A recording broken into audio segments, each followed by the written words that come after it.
Assalamualaikum warahmatullahi wabarakatuh. Balik lagi di alur cerita buku harian seorang istri untuk bocoran nanti malam episode 10 Januari 2022 hanya di SCTV 1 untuk semua.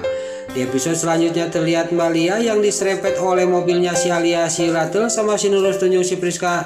Di sini Mbak Lia juga dibawa kena taksi oleh warga dan pas di dalam mobil dia juga memanggil-manggil Pajar.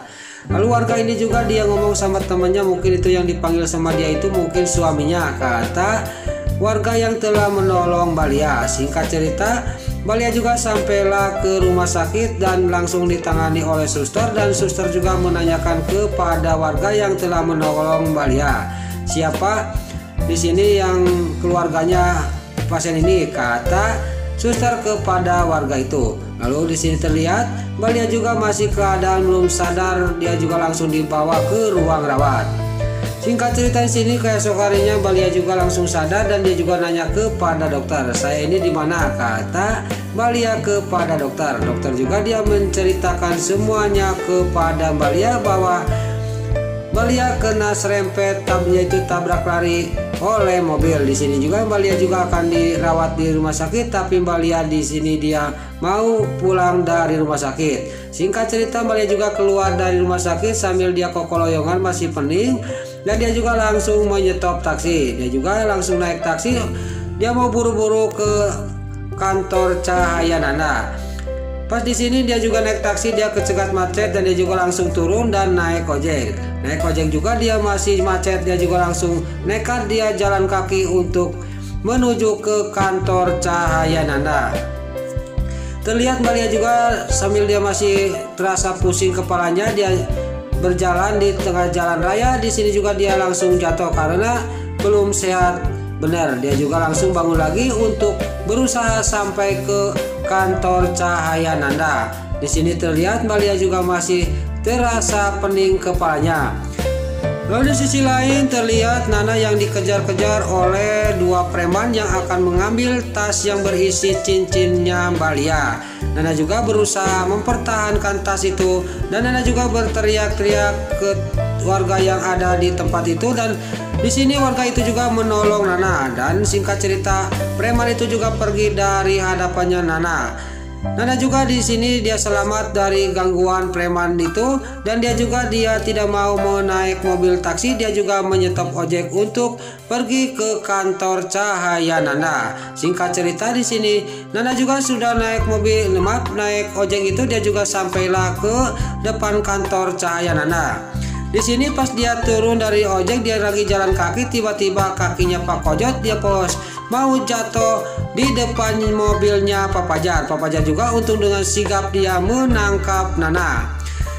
Nana langsung dia ditangkap oleh Pak Pajar dan dia juga dipeluk. Bukan sengaja dipeluk, tapi di sisi lain si Broko Kroni sama si Lipia yang dia akan membesuk Neratu ke rumah sakit, dia melihat Nana yang lagi dipeluk oleh Pak Pajar. Di sini juga si Lipia juga sangat kaget melihat ini. Lalu dia juga langsung pergi ke rumah sakit dan terlihat si Broko Kroni sama si Lipia juga dia ngomong kepada Dewa. Dia juga mengadukan masalah ini kepada Dewa, bahwa Nana tadi diantar oleh Pak Pajar dan Nana juga dipeluk oleh Pak Pajar, kata si Lipia kepada Dewa. Dewa juga sangat geram kepada Nana, dan di sini juga terlihat Dewa juga akan pergi langsung pulang ke rumah. Lalu di sisi lain terlihat di sini Mbak Lia sampailah ke kantor Cahaya Nanda, tapi Pak Pajar dia ngomong kepada Mbak Lia, kamu sudah terlambat kok, sudah lebih dari jam 12. Saya akan membuang masa lalu kita di danau waktu kita jadian sama kamu, kata Pak Pajar sambil pergi dari kantor Cahaya Nana untuk menuju ke tepi danau. Di sini Mbak Lia juga mengikuti Pak Pajar. Sampailah ke tepi danau, dan di sini Pak Pajar juga dia ngambil cincin dan dia juga ngomong kepada Mbak Lia, cincin ini saya akan buang ke tengah danau, kata Pak Pajar sambil dia langsung mau melemparkan cincin itu. Tapi Mbak Lia juga mempertahankan supaya cincin itu tidak dibuang oleh Pak Pajar. Dan terjadilah rebutan antara Pak Pajar sama Mbak Lia. Dan terlihat Mbak Lia juga sambil nangis dan mohon-mohon kepada Pak Pajar supaya cincin itu jangan dibuang. Di sini terlihat Tangannya Papajar juga dipegang dengan erat oleh Mbak Lia sambil memegang cincin yang mau dibuang oleh Papajar. Lalu Papajar juga di sini dia meninggalkan Mbak Lia di tepi danau sendirian. Mbak Lia juga di sini cuma bisa mewek dan dia juga menyesal karena tidak menjawab dari kemarin.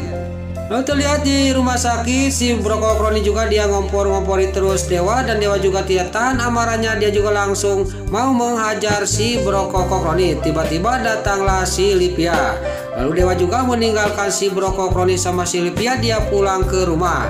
Sampailah ke rumah, Dewa juga langsung memarahi Nana. Di sini Nana juga ditunjuk-tunjuk oleh Dewa, dan Dewa juga ngomong kepada Nana, "Kamu sekarang keluar dari rumah ini. Saya sudah tidak suka lagi sama kamu dan kamu jangan sampai membawa Junior. Saya tidak mengizinkan kamu membawa Junior," kata Dewa kepada Nana. Di sini terlihat Dewa juga sangat geram banget kepada Nana karena mendengar omongan dari si Lipia sama si Brokokroni. Terlihat Nana juga cuman kaget dan dalam batinnya dia ngomong, "Ada apa sama Mas Dewa ini? Saya tidak mengerti," kata batinnya Nana. Lalu Nana juga dia karena sudah tidak tahan dengan ocehannya Dewa, dia juga pergi menuju ke tepi danau. Singkat cerita, Nana juga sampailah ke tepi danau dan ketemu sama Papajar yang akan membuang masa lalunya dia sama Mbak Lia. Lalu terlihat Papajar juga dia sudah cekcok sama Nana dan dia juga langsung pergi meninggalkan Nana.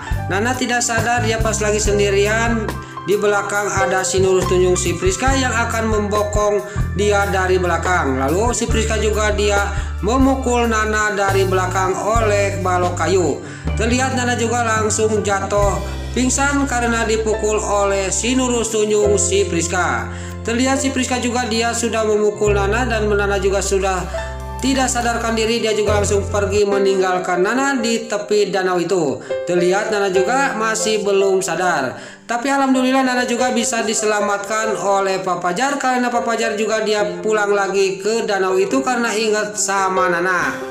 Nah, itulah alur cerita buku harian seorang istri untuk bocoran nanti malam episode 10 Januari 2022 hanya di SCTP 1 untuk semua. Sebelum Mimin pamit, yuk kita doakan para pemain dan kru BHSI semoga diberi kesehatan, dan jangan lupa kita doakan sinetron buku harian seorang istri supaya bisa bertengger di rating nomor 1. Amin.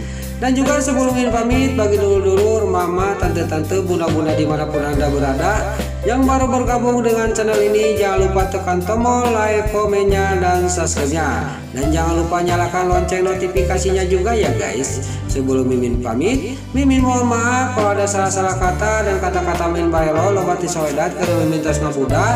Mimin mohon maaf. Sekarang Mimin pamit. Wassalamualaikum warahmatullahi wabarakatuh. Salam sehat selalu dimanapun Anda berada. Terima kasih.